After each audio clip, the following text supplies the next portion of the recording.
All righty. It's about almost 5 minutes in. Let's go ahead and get started. If other people start coming in, then so be it. Let me share my screen. All right, first things up, could I get a designated note taker for today? I think I could probably juggle this one. Tim said in the chat that he could do it. I mean, Tim, if you're all down, by all means. Far be it for me to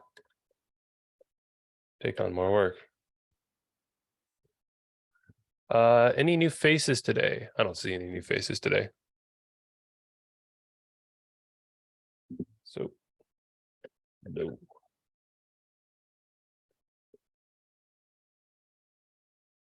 Awesome. I mean, so I think we can jump right into outstanding RFCs. There's two this week. The first one up is from Dan Makuza, and this one is proposing to remove YJ from the stack.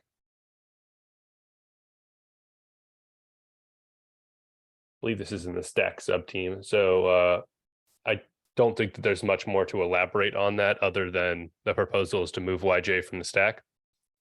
There's a little bit of conversation happening here. If you are someone that uses YJ actively to develop build packs, please reach out and let us know, because we would hate to disable your ability to use our build packs. Or yeah, awesome. I think that's pretty much it. So we can move on. The next one is a doozy. This goes in line with one of our roadmap items, and I can already see that Rob has had a crack at this, so bless him. But one of our roadmap items this year was to decouple the dependencies from the build pack. And that's what this proposal is. It's based very heavily on Dan Makuza's sort of proposal that sort of kicked off this being on the roadmap. It is a very long RFC, and it will need a lot of revisions and a lot of discussion, but I'd love to go over some of the quick overview points for this. So as this might entail, the idea is to sort of separate the build packs dependency metadata from the build pack themselves. Currently, if you're unaware, the build packs have build pack tomls in them, and the build pack tomls contain all of the metadata that is needed to actually fetch the dependencies. So URIs, SHA sums to ensure that we're getting the correct thing from the URI, etc. This has worked and will continue to work. But one of the problems that we have with that is that we don't maintain sort of specific version lines of build packs. So feature additions and updates to the dependencies in the build packs are treated as sort of equivalent actions. When in reality, that's just sort of not the case. So it means that users that don't want new feature work but want new versions of dependencies are kind of out of luck if that's something that they're looking for. So what this proposes is we separate those two artifacts. We separate the metadata needed to obtain dependencies and the build pack itself. Now, there's a couple of sort of proposed ways of doing this.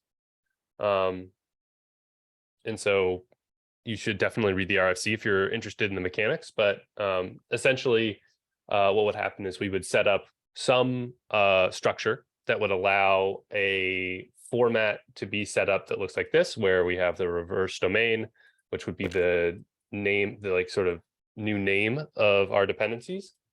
And then it spits out this toml file, and then that toml file has something that looks very similar to the dependencies metadata that we currently have in buildpack toml. The reason for doing this is that we can namespace out sort of our dependencies, and we can then package them as their own separate unit and then attach them to the build through many different means. Here are just a couple that are proposed here. This would then extend further into sort of the quote unquote offline experience for the build pack, where we would also have a dedicated area for dependency assets, which is this section here, where it would be a series of files that are just sort of the pre-downloaded dependencies themselves. And you would indicate where those are on the file system and the names, and then you could attach both files, and you would have sort of separated offline dependencies as well. That's a really high level of this. I'd like to just call out, I did a little bit of sort of a proof of concept investigation. I'll have to update this link in a little bit when the branch gets merged, but effectively that was proving out sort of the individual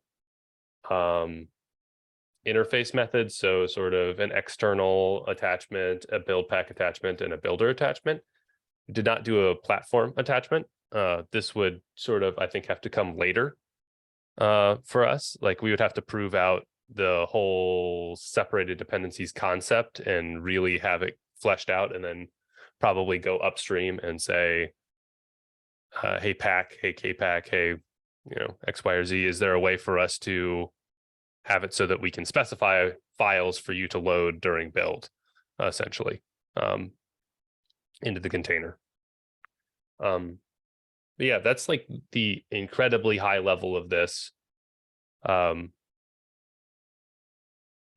there any questions? I have a question. So I haven't read through this yet. First of all, is this already approved? Oh, not even a little bit. Okay. This is going to probably, I'm going to want to, this is obviously a top level RFC, so the steering committee is going to have to approve it. But I'm going to want approvals from basically every maintainer that I can get on this project before we merge this. And I think another thing to call out is that this is in many ways meant to be like proving out. And if we discover troubles along the way of implementing this, we will obviously adapt and put in new RFCs, but this is sort of our first attempt at trying to push in this direction. Cool. All right. And then does this essentially, it's going to generate a build pack toml? Is that what's going to happen? Like these two components will come together to create a build pack toml, and then pack will then use that in the end? So it's more akin to like I think a good way of like describing how this works is like in one of the use cases externally, what we do is sort of like what I do in the proof of concept is basically just attach a directory with the correct file structure, and then it goes and finds this toml file, which is the metadata. So this is effectively, this is the metadata section of the build pack toml as it currently exists in like the dependency metadata section of the build pack toml as it currently exists in the build pack toml. We're just trying to separate the two entities now. And the way that this is sort of gonna, I guess, work in going forward is that we would modify our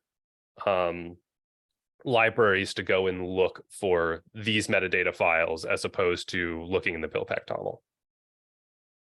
Okay, cool. And then Arch and OS, I see there. Are those new things that are being added? Yeah, so I think the new fields that are being proposed are this license field. I think that Java currently formats their licenses field in this manner, but I don't know that other Paketo build packs do. So I think that's part of this. And then distro, OS, and Arch are all the new proposed fields. I think that Arch and OS are the only ones that are required out of that. Not entirely sure Yeah, it appears that that's the only one that's required. Cool. The reason I'm asking is, oh, sorry, go ahead, keep going. I was about to say that these properties sound very much like what's coming from the efforts of stackless stuff, like where stack gets removed from the CMD spec. So I suppose that's for supporting that. Yeah, we may need to actually make these changes sooner than this RFC. Like we might have to do an intermediate step because I think stack removal may land and become more pertinent before we are able to sort of fully implement this RFC. Yeah, and I mean, on the stack removal front, like so far the updates have been in the platform spec. I haven't seen anything in Buildpack TOML yet. So I think you're kind of paving the way if you implement these things, and that might help push that forward anyway. Mm-hmm. Another reason I'm kind of talking about this is, yeah, I'm in the process of writing an RFC for creating multi-arch build packs. And if this is going to be kind of like a component of that, I'm just wondering if I should be trying to factor in this RFC into what I'm proposing, because right now kind of proposes doing something similar, but it doesn't talk about, splitting out the dependencies. So any thoughts? My gut feeling would be you should be ready to support this RFC, but I wouldn't actually make this RFC a dependency of supporting multi-architecture builds. I think keep these efforts so independent that one can land without the other. Yeah, I think fundamentally the only thing that this would change in my head, the only thing that this would change for like supporting multiple architectures is just the expression of like the metadata that we need when actually like searching for files that are compatible. And so if it looks similar to this, that's great. That means that we're going to implement this even sooner through multi-architecture support. Okay, cool. All right. I mean, I think that's it. This looks great. I agree with this big time. So actually, one more question. Is there going to be a repo where you're going to store all this stuff? Like, how are you going to separate this out? So I think that's something that we are, I think that's something that still needs to be 100% figured out. There are a couple of proposed things, but it was getting to the point where Dan and I were talking about this, and we could talk in circles about each of them in terms of which one might be more effective or not. And so I was like, it would make more sense for us to just put this in front of everyone and have it ripped apart, and then write it back up and have it ripped apart and have it written up. I just wanted to get it in front of eyes as soon as possible.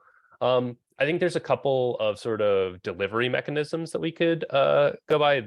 Here's the metadata distribution section. I think that, it could be that, we have like a sort of like a language family level repository that does this. We have one repository that does this for everything. I probably won't do that, but it could be the case.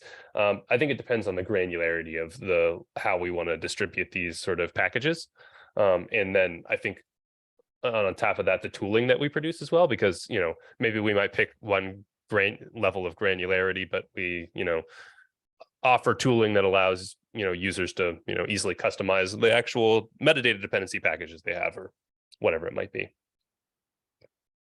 Okay, yeah, that's good. I'll take a look at this. I mean, like, I haven't read through it, so I'm asking questions that are probably already addressed in here, so I'll take a look. Yeah, and if you don't find those questions addressed, please leave a comment. I'm looking very much forward to this RFC. It's the successor of the Google Doc that Daniel had written up, right? Yeah, it is almost one-to-one with that, as it stands right now. Yeah. I think I've only added one or two things, and I removed one of the proposals, but it's almost identical.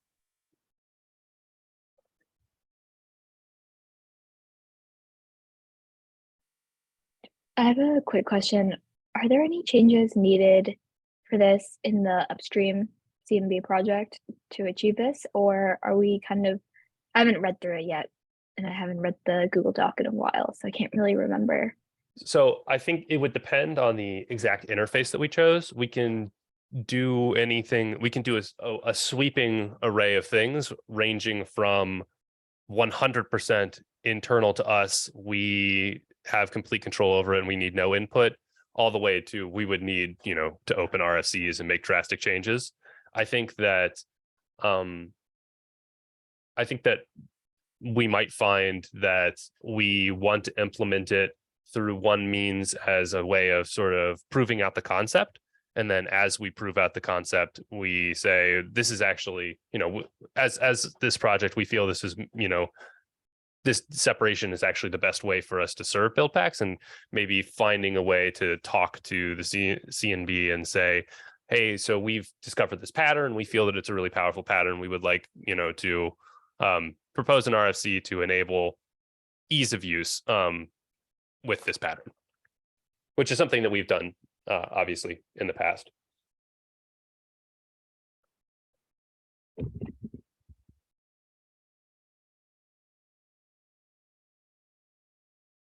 Is the dependency metadata in the Buildpack TOML, is that part of the CNB spec?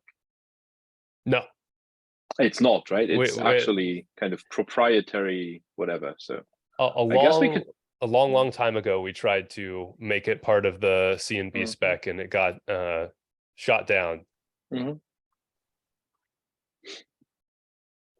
So I think that maybe the best that we could probably get upstream is like the method of delivery that we have for this particular set of metadata is important. And, we could potentially even, like, if it's generic enough, like you could even do things like set Buildpack configurations with it, right? Like the metadata file you actually upload that gets referenced has default environment variable settings, if you wanted to even go that far. But it's like I ask because that basically means we can just do whatever in kind of could consider Paketo a sandbox for this. Yes. And if it is actually a good thing, then others like Heroku and Google might want to adopt it. If not, then they don't have to, and we are not actually required to change to do many changes or anything. Like, it's not hindering us, right? That if we don't do anything in upstream.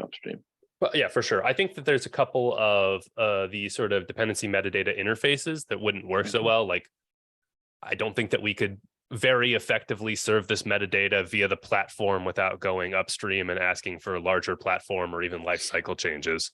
But I think that, obviously externally, I threw together a build pack with a library that did this in 20 minutes. So it's not a particularly difficult problem to solve beyond that.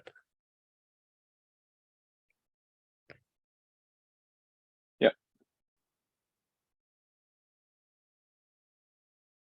True. Even like a folder structure like platform depths metadata might at least need some acknowledgement from upstream that this is okay to use this file system path.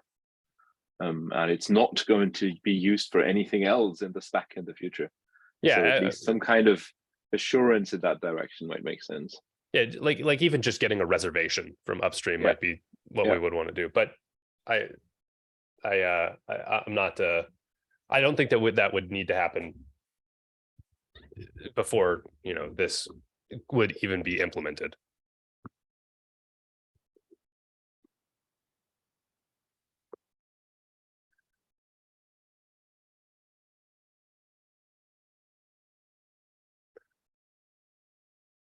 I would appreciate any feedback I can get on this. I will leave it open for a couple of days, and then hopefully before next week I will be able to go through and address as much of the feedback as possible, and we'll rinse and repeat, do this for the next 4 months until we're able to finally decide that this is decide the path that we want to go on.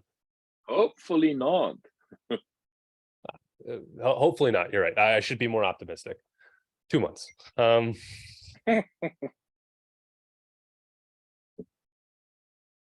I mean, it might actually be worth it to keep some things vague. Yeah. And just accept that we will change them during implementation instead of figuring out every little detail. Yeah, upfront. I think that that's the hope with this in particular. All right, I think that means that we have hit the top of our RFCs for today. So we can move on to C&B updates. I don't know if there's any major C&B updates other than the fact that they were at QCon, as far as I understand. And so they've been a little quiet. Are there any project updates?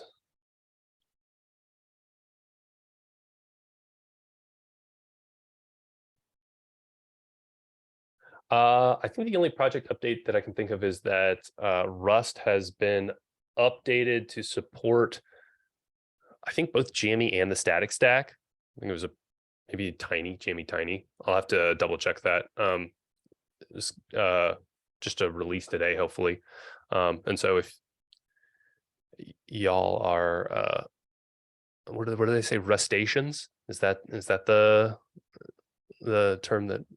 Anyway, and are looking to play with the static stack, by all means. Another update, I don't know if we ever announced this, but the one of the outstanding build packs we had for reproducible builds is Ruby. And we recently just shipped like reproducible build support for all of those build packs except for the Rails assets build pack, because there was no native way that our team could discover to actually achieve reproducible builds. So that would be more of a issue to take up with the Rails project itself.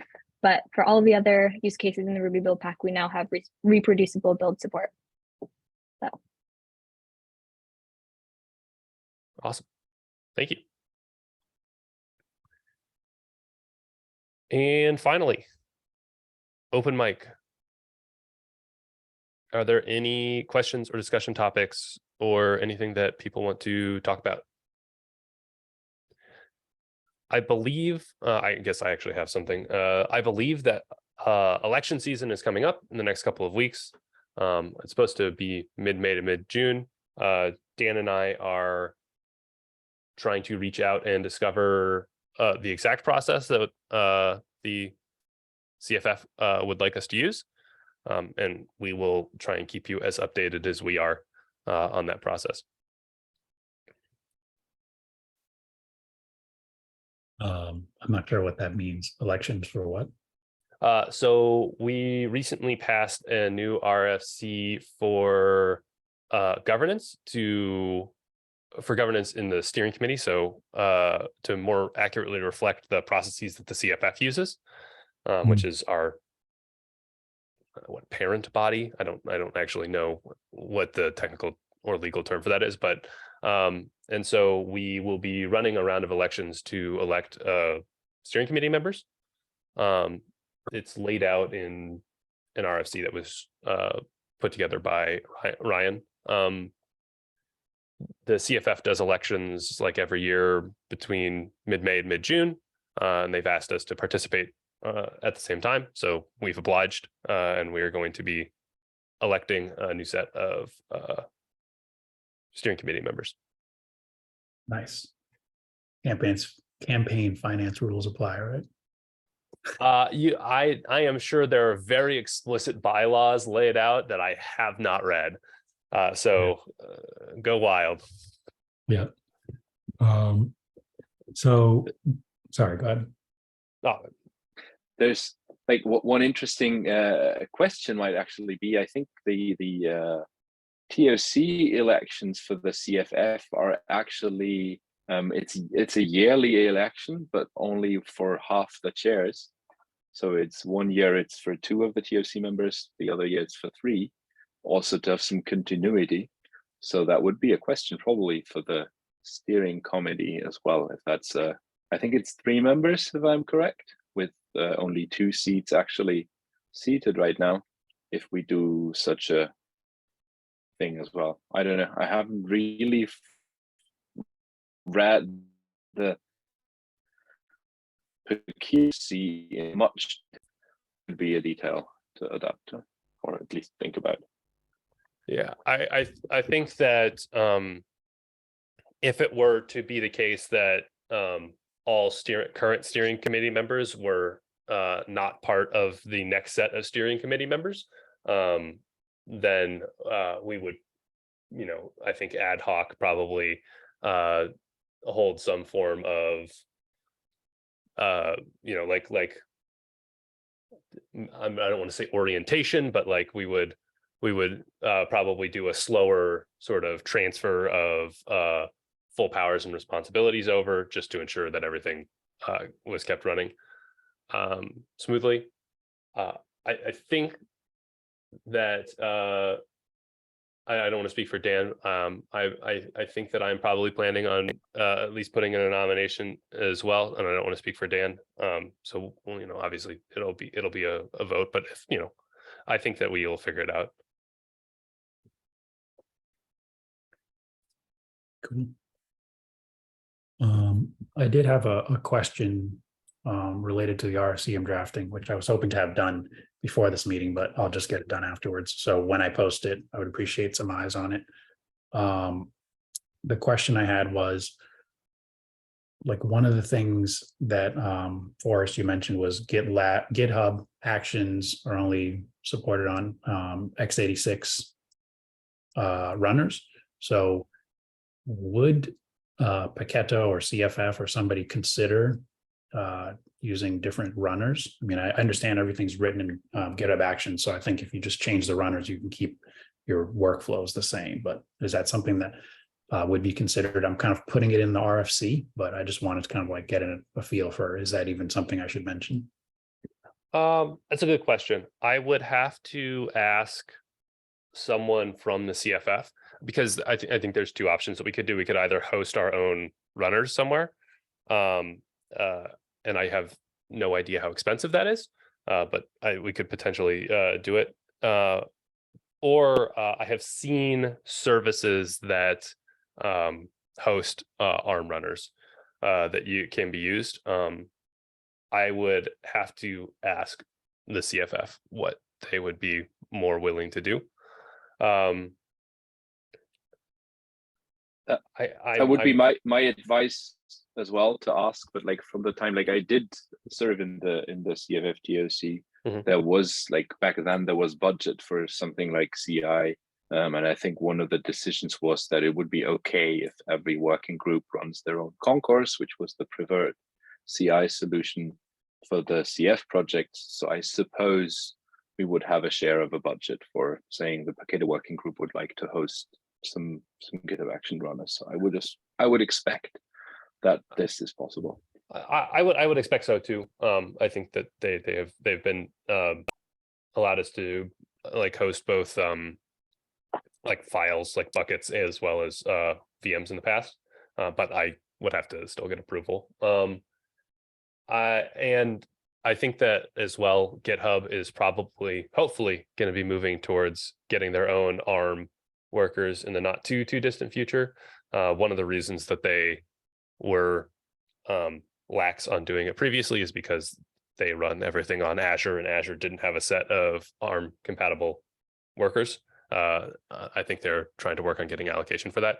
But in the meantime, definitely, I will reach out to Dan once the RFC is there. I'll reach out to Dan and talk about it, getting workers, and look into the process more. Sounds good. Okay, cool. I think that's it for me. Thanks for all the feedback. Yeah.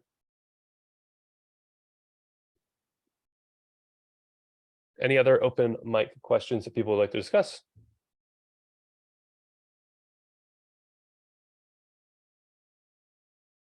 Great. Have a great rest of everyone's day then. Thanks. Bye.